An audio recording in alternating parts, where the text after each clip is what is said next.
There's 5 settings you should never forget to change that professional X4 filmers will always check. I filmed with the Insta360 X4 in loads of different conditions now, and these 5 things are some of the most important things if you want to make better videos. The first tip is to make sure you use the correct resolution for the situation you're filming in. So the Insta360 X4 has a massive 8K recording resolution, but you don't always want to use it. You can change the resolution by tapping on the bottom here and then swiping across to access all the resolutions, but you should only use the 8K resolution in bright daylight conditions or if you're working inside in a brightly lit studio environment. If you're not filming in bright daylight conditions or a brightly lit studio, you're going to want to change this resolution from 8K down to 5.7K, and not this 5.7K plus 5.7K. Using the 5.7K resolution when there's not bright light around is going to give you better looking video with less noise. Tip 2 is to make sure you set the correct bitrate in the camera to make sure you get the absolute best quality video out of this thing. To check your bitrate settings, swipe down from the top to access the menu, swipe across to the second set of menus and tap this little cog to access the settings.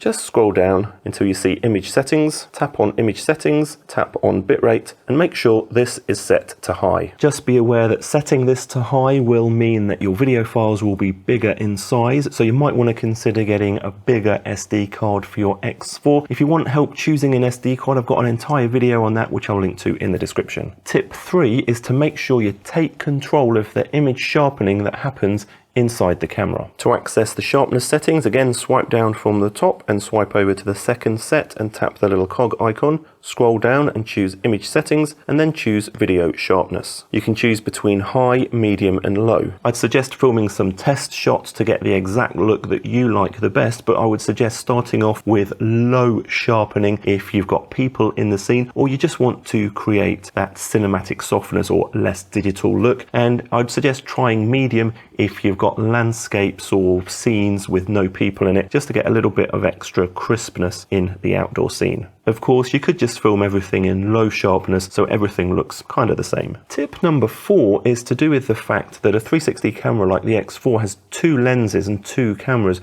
so it's simultaneously filming from 2 different lenses. You can take control of this in specific situations when it comes to lighting. To get access to these settings, swipe across from the right, and then you want to swipe across and choose this little icon here with a plus and minus, and this gives you 3 options: auto, standard and high. For normal everyday use, I suggest leaving this set to auto just to let the camera figure out how to balance the exposure between the 2 lenses. You might want to change this to standard if you've got a heavily backlit scene, for example someone standing in front of a bright window. You're going to want to set this to high when there's a big difference in the light levels between the 2 different lenses. So for example, say you're wearing this on a chest mount, one lens is going to be pointing at your body, so it's going to be obviously really dark, and the other lens is going to be pointing forwards into the bright daylight, so you're going to want to set it to high because there's a big difference in light levels there. And I also set this to high if I'm filming in my car and I've got the X4 on the dashboard or on a suction mount. The light levels inside the car are a lot darker than the light levels through the front window on a bright day. By the way, hello, if this is the first time we're meeting, I'm Jason, and this channel's all about the journey to make better looking, sounding and edited video. And if that's something that you can get behind, please subscribe, because I'm trying to get this channel to 50,000 subscribers in the next 6 months,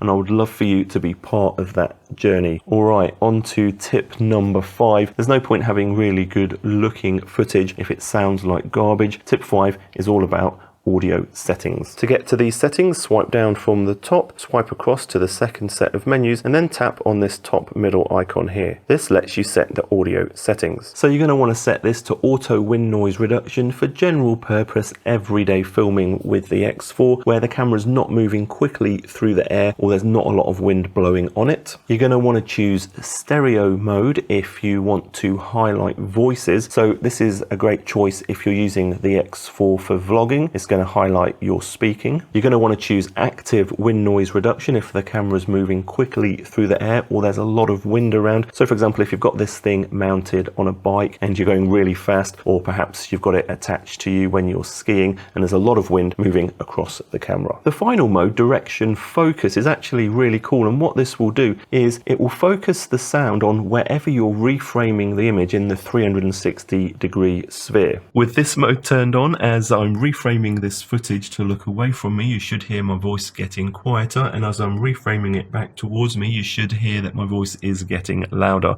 Wherever you reframe, that's where it's going to focus the sound of the microphone pickup. For the best audio quality with the X4, you're probably going to want to use some kind of external microphone, such as the DJI Mic 2 transmitter. Check out this video next to learn more about how to set it up and use it with the X4. I'm Jason Roberts, and hopefully I'll see you in the next video.